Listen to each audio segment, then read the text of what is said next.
한국 인터넷에는 다양한 공포 이야기가 많이 올라옵니다. 그 중에서 대표적인 공포썰을 하나 길게 작성해 드리겠습니다. 저는 서울의 한 오래된 아파트에서 혼자 살고 있었습니다. 아파트는 1980년대에 지어진 낡은 건물이었지만 위치가 좋아서 월세가 비싼 편이었습니다. 처음 이곳으로 이사 왔을 때는 큰 기대 없이 그저 학원 근처라 편리하겠다는 이유로 선택했죠. 어느 날 학원 과제를 하느라 밤 늦게까지 깨어있게 되었습니다. 새벽 2시쯤 되었을 때 이상한 소리를 듣게 되었습니다. 처음엔 위층에서 내려오는 소리인 줄 알았어요. 오래된 아파트니 그런 일이 드물지 않았으니까요.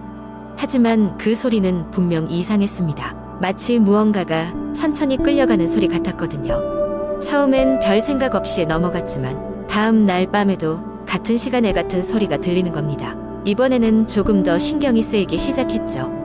혹시 누가 장난치고 있는 건 아닐까? 라는 생각이 들었어요. 그래서 이 건에 대해 경비 아저씨에게 이야기를 했습니다.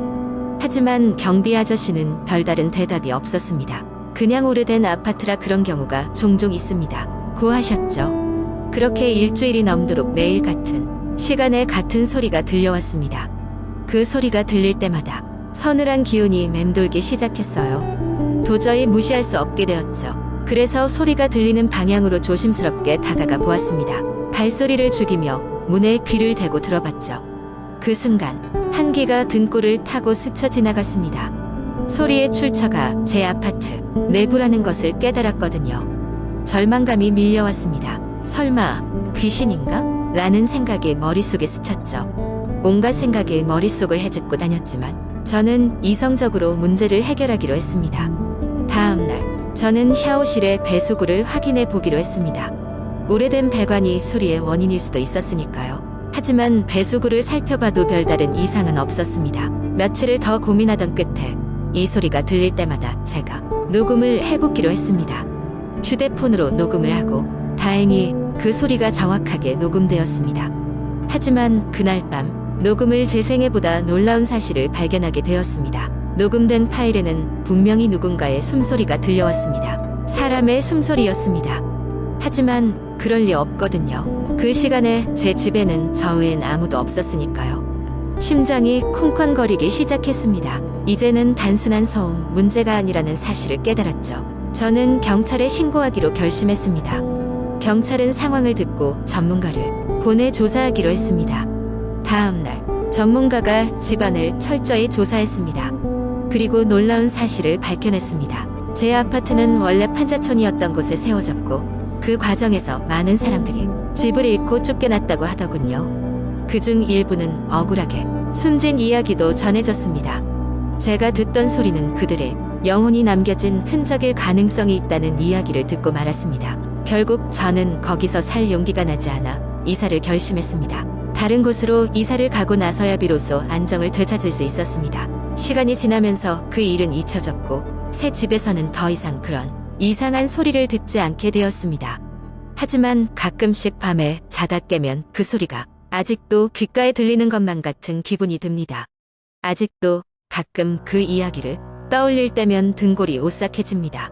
두 번째 이야기. 옛날 옛적 한국의 작은 마을에 위치한 나지막한 언덕에는 오래된 주택이 하나 있었다. 집주인은 수십 년 전에 세상을 떠났고 그 이후로 그 집은 완전히 버려져 있었다.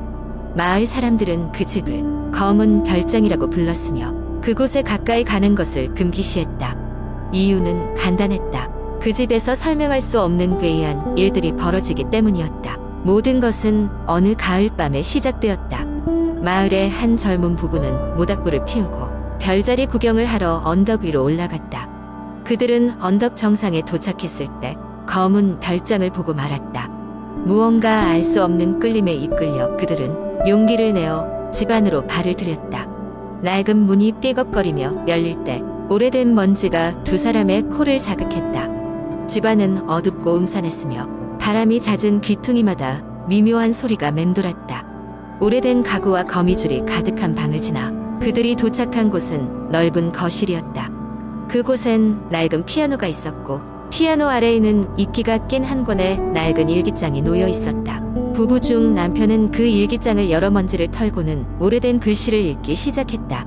사랑하는 내 가족에게라는 문장으로 시작되는 일기장은 과거 이 집에 살았던 한 교수의 이야기였다. 교수는 초자연적인 현상에 집착했던 사람으로 집에서 많은 실험을 했던 것 같았다. 일기장에는 교수의 실험 중에 의문의 존재와 접촉하게 되었다는 이야기가 담겨 있었다. 그때 갑자기 거실 한켠에서 바람도 없는 데는 들리던 커튼이 거세게 흔들리기 시작했다. 부부는 흠칫 놀라 뒤를 돌아보았고 창문을 통해 들어오는 은은한 달빛이 하얀 그림자를 만들어내는 것을 보았다. 안타깝게도 그 그림자는 사람이 아닌 범상치 않은 형체였다. 그것은 천천히 부부에게 다가가기 시작했다. 놀란 부부는 서둘러 일기장을 떨어뜨리고 출구를 향해 뛰었다. 다시는 그 집에 돌아오지 않겠다는 결심과 함께 그들은 언덕을 내려왔다. 그날 이후로 마을에는 검은 별장에서 들리는 밤의 피아노 소리와 일기장을 찾으려 했던 교수를 다시 본 사람이 있다는 소문이 돌기 시작했다. 마을 주민들은 그 집에 가는 것을 여전히 꺼리지만 간혹 모험을 즐기는 젊은이들이 호기심에 차 집을 방문하곤 한다. 그러나 그들 중 다시 마을로 돌아온 이는 그리 많지 않았다. 사실 돌아온 이들은 대개 수수께끼 같은 두려움에 사로잡혀 입을 열지 않았기 때문이다. 수년이 지나도 여전히 검은 별장은 그곳에 남아있다. 그리고 밤이 깊어질 때 마을 사람들은 집에서 들려오는 정체모를 멜로디를 들으며 다시금 허공을 응시하곤 한다. 검은 별장의 미스터리는 여전히 풀리지 않았고 마을 사람들은 그 때문에 오랜 세월이 흘러도 그 집 근처에 가지 않으려 한다. 아직까지 아무도 그 집의 비밀을 완전히 밝혀내지 못했다며 사람들은 속삭인다. 그 밤 어떤 일이 있었는지, 그 교수의 실험이 어디까지 진행되었는지는 여전히 미스터리로 남아있다. 이것이 바로 한국 인터넷에서 전해지는 무시무시한 검은 별장의 공포 이야기다. 이 이야기를 들은 사람들은 과연 그 집이 정말로 존재하는 것인지 아니면 그저 누군가 만들어낸 이야기인지 궁금해하곤 한다. 하지만 한 가지는 확실하다. 그 이야기를 듣고 나서 아무도 그 집에 가까이 가지 않으려고 한다는 것이다. 이야기의 여운이 남아 사람들의 마음 깊숙이 무거운 그림자를 들이우고 있기 때문이다. 세 번째 이야기. 대학교에 입학하고 처음으로 자취를 시작하게 된 지민은 한적한 동네에 위치한 작은 원룸 아파트를 선택했다. 처음에는 외진 곳이라는 점이 마음에 걸렸지만 저렴한 월세와 깔끔한 주택 환경에 반해 계약서를 작성했다. 이사를 완료하고 몇 주가 지난 어느 날 지민은 새벽까지 과제를 하다가 이상한 소리를 듣게 되었다. 소리는 창문 너머에서 들려오는 듯했다. 처음에는 바람 소리라고 생각했지만 점점 더 분명하게 들려오는 소리에 집중했다. 그니까 살려줘. 제발. 뭐라 중얼거리는 소리가 불쑥불쑥 들렸다. 그때마다 지민은 오싹함에 몸이 굳었다. 어떻게든 잠을 청하려 했지만 불안감에 휩싸인 채 끝내 잠들지 못했다. 다음날 지민은 이웃집 아주머니에게 인사를 건넸다. 미심쩍은 밤을 이야기하면서 혹시 이런 소리를 들어본 적 있냐고 물었다. 아주머니는 미간을 찌푸리며 대답했다. 이 근처에 전에 좀 무서운 일이 있었지. 이 건물이 지어지기 전 노인들이 살던 고시원이었거든. 근데 거기서 큰일이 있었어. 더 이상의 자세한 얘기는 피하듯 아주머니는 서둘러 자리를 떴다. 밤이 되자 지민은 불안한 마음에 친구들에게 전화를 걸어 하소연했다. 전화를 마치고 나니 또다시 창문 너머에서 같은 소리가 들려왔다. 이번에는 한층 더 가까이에서 울리는 것 같았다. 지민은 창문을 열어보려 다두려움에 그만두고 말았다. 며칠 후 지민은 커튼 사이로 무언가 스치는 그림자를 보았다. 이번엔 누군가가 창문 바깥에서 지켜보는 듯한 느낌을 받았다. 용기를 낸 지민은 조심스럽게 창문을 열었지만 그곳엔 아무것도 없었다. 바람에 날리는 나뭇잎 소리만이 어둠 속을 메웠을 뿐이었다. 가슴속 불안감을 품고 일주일을 더 보냈을 때 한밤중에 지민은 누군가의 속삭임에 눈을 떴다. 너무 가까운 거리에서 들려오는 목소리. 왜 내가 살고 있지? 놀란 지민은 불을 켜고 주변을 둘러보았지만 방 안은 텅 빈 채 고요함만이 가득했다. 지민은 더 이상 참을 수가 없었다.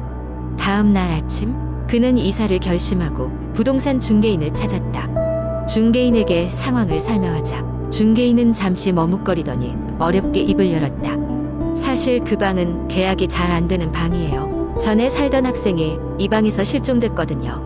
그리고 얼마 후 그의 가족들이 그를 찾다가 돌아가신 비극이 이 이야기를 듣고 난 후 지민은 즉시 이사를 진행했고 더 이상 그 소리는 들리지 않았다. 하지만 그는 가끔 캄캄한 밤이면 그 낮은 목소리가 귓가에 스치는 것을 느끼곤 했다. 그렇게 지민은 그 일에 대해 더 이상 말하지 않았다. 그리고 그 아파트는 또 다른 사람의 거주 공간이 되었다. 그러나 그 방을 찾는 사람들의 발길은 여전히 뜸했다고 한다. 어느 순간 그 방이 헐려 새로운 건물이 들어섰고 그 이야기는 사람들의 기억에서 서서히 잊혔다. 네 번째 이야기. 제가 이 이야기를 처음 들었을 때는 고등학생 시절이었습니다. 당시 인터넷 서핑을 즐기던 저는 각종 커뮤니티를 돌아다니며 시간 가는 줄 모르곤 했습니다. 그때 어느 한 포럼에서 우연히 발견한 글이 있었습니다. 제목은 학교 뒤편의 그 집이었죠. 이야기는 몇 년 전 어느 시골 마을에서 실제로 있었던 일이라고 시작합니다. 이 마을은 산과 강으로 둘러싸여 있어 자연경관이 아름다웠지만 그만큼 외진 곳이라 외부인들이 드문 조용한 곳이었습니다. 마을 뒷산 너머에는 오래된 폐가가 하나 있었는데 주민들은 그 집에 대해 이야기하기를 꺼려했습니다. 그러던 어느 날 도시에서 전학 온 학생이 용감하게도 친구들과 함께 그 폐가에 가기를 결심했습니다. 이 학생은 무서운 게 뭐 있어? 집이 그냥 오래돼서 버려진 거잖아 라며 친구들을 설득했죠. 결국 호기심에 젖은 친구들은 주말에 그 집으로 탐험을 떠났습니다. 그 집은 정말 말 그대로 폐가였습니다. 도착하기도 전에 그 집의 칙칙한 외관과 주위를 막고 있는 잡초들 때문에 등골이 서늘해졌습니다. 문이 부서져 있었고 창문은 깨진 채 외섭게 그들을 바라보고 있는 듯한 느낌을 주었습니다. 하지만 학생들은 막무가내로 집 안으로 들어갔습니다. 집 안에 들어서자마자 코를 찌르는 곰팡이 냄새와 먼지가 가득했습니다. 바닥은 삐걱거렸고 벽에는 정체 모를 검은 얼룩들이 있었죠. 원래는 여기에 누가 살고 있었는지 궁금해진 학생들은 방마다 돌아다니며 탐색하기 시작했습니다. 그러던 중 한 친구가 다락으로 이어지는 계단을 발견했습니다.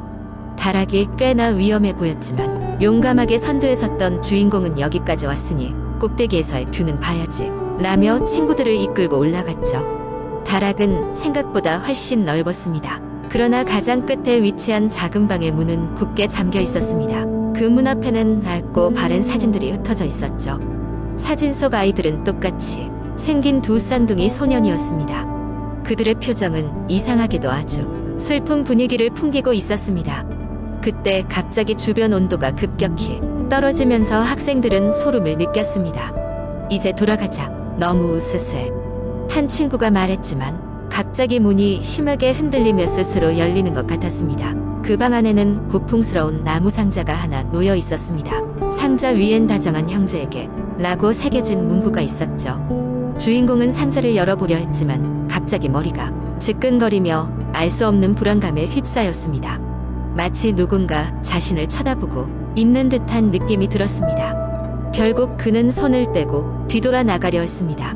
그런데 방 한편에서 웃음소리가 들렸습니다. 아주 희미하고 낮은 소리였지만 확실하게 귀를 찔렀습니다. 여긴 우리 집이야. 그 목소리는 그렇게 말했다고 합니다. 그 학생들은 비명을 지르며 폐가에서 도망쳤고 그날 저녁 마을에 퍼진 소문으로 인해 어른들의 창피함을 사게 되었습니다.